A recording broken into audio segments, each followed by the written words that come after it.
So good afternoon, everyone, and thanks for taking the time to join us today.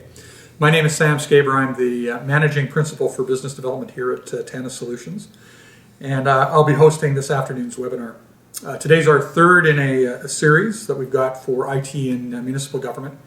We started our series a number of weeks ago with IT health checks, and we also then followed it up with IT strategic planning, and today we're going to be getting into business case development for IT.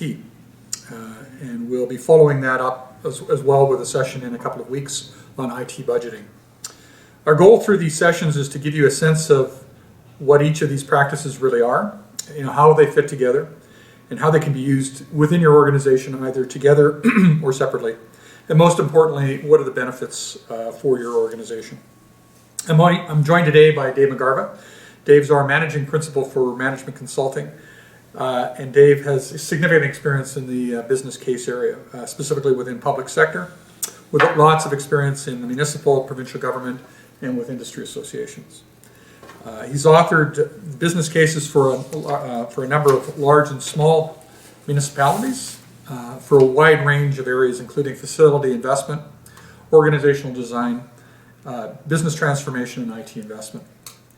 He was the principal author in 2005 for a provincial parks reinvestment business case that secured $287 million with the government of Alberta. He also worked alongside the Alberta Community Development to produce a number of business cases for the reinvestment in facilities in Kananaskis country, and completed a study for the Alberta Association of Municipal Districts and Counties to assess reinvestment requirements in the provincial rural road system.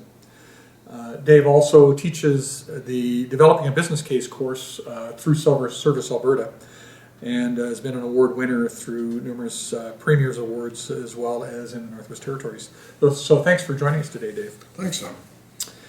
We'll be opening up the session at the end for questions, so just keep those questions ready, or you can put them through to us on the chat channel. So Dave, I know in my experience, the term business case is used quite a bit, and it's got a bunch of different meanings. Can you talk to us a little bit about how you would define it? Sure. I guess I would be very direct in terms of the definition of a business case. The one that drives me a little crazy is people who get the terms business plan and business case mixed up, and I think they're both very important tools for an organization. But it's to be clear that a business plan is you've already established where you're headed in the future, and it's to break it down into a series of steps or strategies and tasks to help you fulfill your goals. A business case, on the other hand, to me is a business solving tool. You're looking for business problems and ways to a structured means that you can solve them. And I've been really fortunate to be involved in a lot of projects like that. Okay, so why would you do a business case? What are you looking to achieve? Maybe you could talk a little bit about the trigger points for a business case. Yeah, and over the last 16 years, I've done business cases, as you suggested in the introduction, in a variety of settings and probably for a variety of reasons. I would suggest there's probably three standard whys that people do business cases. One is that true business problem-solving tool that I mentioned before. And we can talk a bit about approach coming up, but the idea that you would start with a tangible business problem, and that you would explore it and look at various alternatives and weigh them out as you go. We've also had experiences where we did some work with Strathcona County a couple of years ago. They knew they wanted to invest in GPS AVL technology to track their fleet and pieces like that. So they knew the solution to the business problem they wanted to solve. The problem was around fuel expenses and some vehicle expenses. They used the business case format as more of a selection of features and just so that they could get best bang for their buck, what would have the best impact on their stakeholders, what would be the cost profile of those. And then the third one, and it almost sounds cynical, but I think it's a valuable tool in terms of validation. I've worked with organizations, municipalities. Last year we finished a project with a creative services group where they knew what they wanted in terms of a redesign of their creative services group within communications, but they wanted a business case to validate that that was actually the way they should be going. And so we used a similar format. So for all three of those, I've seen really strong applications and worthwhile applications where people get value out of digging down a little deeper into the business problem. Okay. So can you talk a little bit about the process and the steps that you'd go through to lead an organization to get to that outcome? Sure. The first step of the process that you should probably be cognizant of is, and you had mentioned in the last question, is around triggers. Like when should these occur? And usually public sector organizations, these type of projects are kicked off by a question from the governance layer. Council may ask, what would happen if, or how would we solve that problem? Yeah. In the news today, the city of Fort Saskatchewan is going to have to do some type of investigation around their water bills because of these anomalous billings that have been coming out. That was directed by council from their citizens. It wouldn't surprise me if after they've done an assessment and audit to find out what's been going on, if they'll be asked to do a business case on, is this a technology issue, is this a people issue, process. The classic trigger for business case development is the budget cycle. And that's part of the sequence of these webinars kind of lead you down that path where you would do some type of current state assessment, the health check we talked about a few weeks ago. You would then build that into your planning cycle through a strategic plan, and naturally out of your strategic plan fall some of these business cases. When you take on a business case, you're probably looking at a fairly standard set of tasks that you'll want to do. I'll keep re-emphasizing that you really want to define the problem correctly and have a good understanding of what solution would look like. What are the objectives you're trying to accomplish through solving this problem? And then a big one for me is to identify the stakeholders that may be impacted, negatively or positively. I think it's important to get a real good understanding, both in your organization, in your community, with community groups, with industry, how people will be impacted through the solution of this problem. And identifying the stakeholders early is really helpful. I would also suggest that you need to do an assessment against the strategy of your organization. If you have a municipal strategic plan, if you have an integrated community sustainability plan or a municipal sustainability plan, testing the business problem back against that is probably an important place to start. Not just that will help you scope it in terms of alternatives, but it will also help you if it's an internally generated idea. It'll help you when you get to the council table looking for funding for these type of things. Once you have that idea, you probably want to do some type of environmental scan, either what are other municipalities doing? Classic in my experience presenting to councils, usually one of the first questions is what is everybody else doing to solve a similar problem? So you'll want to have an understanding of what are your peers doing? What are similar size, similar characteristic municipalities? If you're a northern municipality, what are the other northern municipalities doing? And get some idea of that. And that's all really good homework to do before you start solutioning or coming up with alternatives that you want to explore. And that would be the next step, is then you would say, okay, well, if we have a business problem, like I can use the Strathcona example, if we have a business problem, our fuel costs are going up, we want to get a handle on what our carbon footprint is. Well, there's a number of ways that you could solve that problem. Technology may only be one of them, but that's excuse me, that's a good time to start exploring what these potential alternatives could be. Okay. It can be a good time to bring in stakeholders, internal and external, and do some brainstorming and get some ideas. And then the rest of a business case, in my mind, is an evaluation of those alternatives. And it can be an iterative process. You may evaluate a few and say, well, these are just complete non-starters for us. Or through the discussion, you may generate a new alternative. Okay. So those type of things happen all the time. And then a good business case, in my experience, wraps up with a solid recommendation of action. So it's not just left to the reader to determine the best course of action, but a recommendation is put forward, and then some form of implementation. How are you going to do this? What does the cost profile look like? What's the timelines? What steps are needed to do this properly? That sounds good. And what would you say is the most critical step as you go through the process?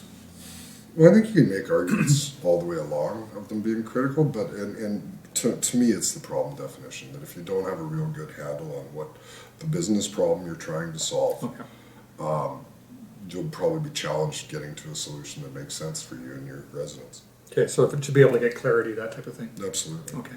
Could you talk a little bit about who gets involved from the client organization to support the overall process in developing the business case? Yeah, as I mentioned before, like if we're talking just inside the organization, I would suggest there's opportunities to involve your external stakeholders as well. But internally, IT is critical, and I'm coming at this as not necessarily an IT system business case. There's hardly any service delivery changes or process design changes that you can do in any organization, specifically municipalities, without some impact on the IT system. So I think they're critical to be there. The best projects I've been involved in have been driven by the business area, have been driven by Parks and Rec, or have been driven by the roads, the transportation groups, right? So they have to be leading it. Don't ignore your finance people, because you're going to need numbers at some point along the way. You're going to have some idea. And if you do want to involve your citizens, I've had the opportunity actually as a resident to use a product called My Sidewalk. I can't remember what it was called previously, but it's a really interesting community engagement tool that if you want to go with more of an online type piece, it's fairly affordable, and it allows you to sort of pull things together. Okay. If you're going to bring people together the old-fashioned way at town hall sessions, engaging the public can be good. It's sometimes tough to get them out. I'm not sure it would be considered best practice, but I remember a few years ago we were doing a sustainability plan for Lexington County, and we had a session in Sangudo, and we were worried about getting people out, and one of the counselors told us that, oh, don't worry, I'll get people out. And he had made it known in Coffee Row that the project was actually about moving the county office out of Sangudo. So we had quite a crowd that night. I wasn't sure I was going to get out of there with my life until I found out that's not what the project was actually about. So interesting strategy to get the folks out, but there's a little bit of trying to get them all on the right path. Yeah, a little bit of a double-edged sword on that, that's for sure. Yeah, I could see that. Yeah. So maybe talk a little bit more about what the challenges are. What does an organization need to be cognizant of so they can kind of undertake a business case? Well, I mean, I can keep harping on the problem definition, but I think understanding the context of the business problem or the business opportunity is important as well. Specifically in the municipal space, for years we've seen municipalities pushed is a strong word, but pushed by their residents to solve a problem that there's oftentimes a question of whether that's actually their mandate, their jurisdiction to do. I think of things like affordable housing. If you'd have gone back 25 years ago, people would have just assumed that was a provincial responsibility. Yeah. But because of lack of action in the citizens' minds of it being addressed, I think that's an example of something that's been kind of foisted on the municipalities to solve, and now it's fairly much an established piece of their mandate. It's interesting when you look at the business problem or the opportunity you're tackling. By testing it against your mandate, it might not be yours to solve, but it might be yours to help contribute to. Okay. So you could develop strategies on. An example that comes to mind is we had I'm not even sure which one it was. One of the MDs in counties in central Alberta was looking to do something as simple as a community calendar on their website. Okay. And when we were discussing it through them, the cost of doing that even 5-10 years ago was pretty cheap. The costs attached to it were maintaining a community calendar. Okay. And so when we were thinking about this, yes, the municipality was a stakeholder to this. They obviously wanted residents to know what was going on and to engage them in those type of events. But they actually started working with one of the smaller community chamber of commerces. Okay. That they would build it and the chamber would maintain it. Okay. And it actually worked out as a very good partnership. Okay. Okay, that's good. Any other tips that you want to talk about? Well, when you're exploring alternatives, particularly in any public sector organization, especially with municipalities where councils have such a direct involvement in a lot of these things, you need to provide a status quo option. What happens if I do nothing? Because that's going to be one of the questions that's asked of you when you're presenting these to council or even administrative bodies. What happens if I do nothing? I would also suggest that people should look at the other extreme too. Don't feel bound by budget, context, things like that. Stretch yourself to look at sort of the gold-plated solution. What is dream big, because we've had. I've worked with clients where sometimes when they're dreaming big, that is actually where the most palatable solution comes out. Okay. Usually they cut back the scale a bit, but it certainly prompts people for ideas that they want to take a look at. So it may not necessarily be gold plated, but it may be fully functioning. Something Exactly. that you might discount initially, just because you think that you may not necessarily have the dollars to invest. But it's good to understand the continuum of where you could actually deliver results. Yeah, no, and in the case I'm thinking of, they actually pulled features out of the gold-plated version and Okay. realized they could get there at a more affordable manner. Okay, good. The other piece I'm seeing that I don't think gets enough attention, specifically in the municipal context, is an understanding of risks attached to the project. And when you're weighing out alternatives, that can often be a real differentiator, whether you go with alternative 2 or alternative 3. They may have similar cost profiles, they may impact stakeholders in a similar way, but one can be far riskier than the other. Okay. Or the risks are very, very difficult to manage. And so a good understanding of that is probably a great way to go. Our understanding of risk, well, I was going to say in the public sector space, but it's pretty much across sort of any business view, has changed dramatically in the last 20 years. Okay. 20 years ago, it was typically risk was an engineering concept where people just simply took a look at the probability of something occurring and valued it that way. One of the leaders in the last 20 years in risk assessment was the city of Edmonton, and it came out of the tornadoes in '87. Okay. And there you had a very low probability event, but the impact was so horrendous that they felt that you had to start evaluating it. And you're seeing a lot of risk frameworks now that evaluate not only the probability of an event occurring, but what is the impact if it does. So then it helps you plan for things that are high probability and low impact, but just can be nitpicky and bothersome over time. But it also helps you identify those low probability catastrophic events. Yeah, we've certainly seen those with things like the fires up in Slave Lake, Absolutely. the floods down in southern Alberta, that type of thing. Yeah, and I think that's getting part of what's driven us to become more conscious now. Okay. The other thing that, and this is closer to the last few projects, is really need to be considering strategic IT delivery issues. Things like, are you going to, is this something that can be operated from the cloud? Storage in the cloud, the impact of mobile technology. I mean, we're seeing the demands of citizens to interact with their municipality over their phone or over their iPad. And so those are things that I would certainly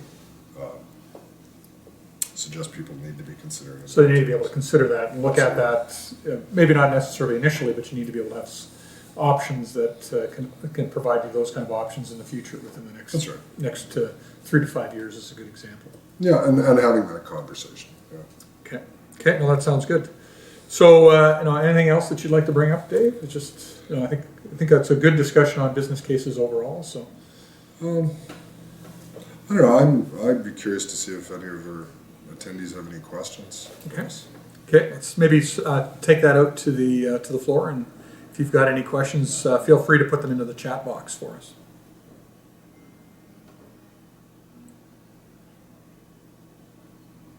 We're still waiting here. Still waiting? Okay.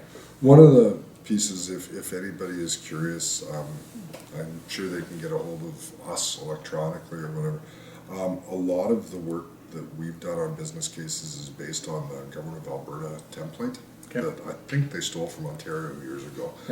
We've made certain refinements to it and whatnot, but if anybody's looking for a structure for business cases, it's pretty daunting when you look at it, but I think it'll at least give people a flavor and they can compare back from that. Yeah, and I know we do have white papers, et cetera, that will take you through that, examples of how it's been applied in the past, that type of thing. So we're quite able to kind of facilitate and give folks a good idea. Because a lot of times I think we see organizations that haven't done a lot of work in business cases, or it's something that they've done on an infrequent basis. So or informal basis. Or informal, yeah. So they want to be able to formalize it a little bit better, put a little bit more structure in it so that you can start making more effective decision making within your organization. One of the best pieces, and I'm not sure if they're still doing it, but a few years ago I worked with Westlock County, and the vision at that time was actually to integrate business case light, for lack of a better word, process right into their planning and budgeting process, so that annually when they did plans, or updated their overall plans, they would identify specific projects. Okay. And to get to the budgeting cycle, they were asked to do a business case on it. Okay. So, Okay, that sounds good. So I don't think we have any other questions. So feel free to give ourselves. I think you've all got Dave's email, or you can just respond back to the query here. But yeah, I'd be interested if be able to provide you with any kind of support that you need. So thanks very much, Dave. Thank you. Okay, thanks. appreciate it.